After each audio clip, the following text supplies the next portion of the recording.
On June 30th, 1960, a black man stood before the King of Belgium and told him the truth to his face. Standing before dignitaries, colonial officials, and the Belgian king who had come to grant Congo its independence, Patrice Lumumba delivered a speech that shattered the room. He looked directly at them and said, "No Congolese worthy of the name will ever forget that independence was won by fighting." He spoke of slavery imposed by force, of humiliation, of the beatings Congolese people endured morning, noon, and night simply because they were black. The king sat in silence. The room froze.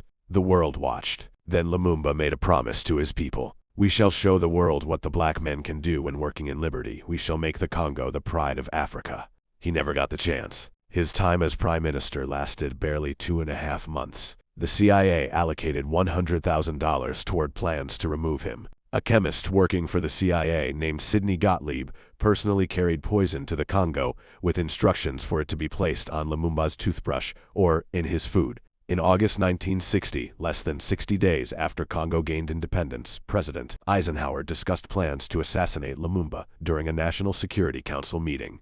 Decades later, the U.S. State Department confirmed those discussions. The meeting records still exist. Britain was there too. Howard Smith, later head of MI5, wrote internally, "I can see only two possible solutions to the problem.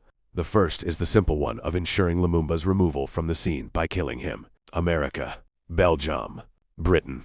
3 Western governments discussing the death of an African prime minister before his first 100 days in office were even complete." On January 17, 1961, Patrice Lumumba was executed by firing squad after brutal torture. His body was cut apart and dissolved in acid to erase evidence of the crime.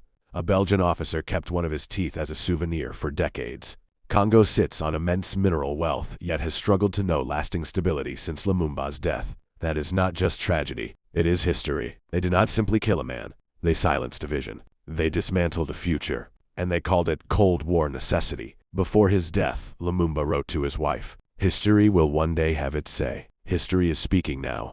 And maybe the most disturbing question is not whether this happened. It is this: how can governments help destroy a democratically elected African leader, destabilize an entire nation for generations, and face no real consequences for it? What does that say about power, about justice, about whose lives the world was taught to value, and whose suffering it learned to ignore?"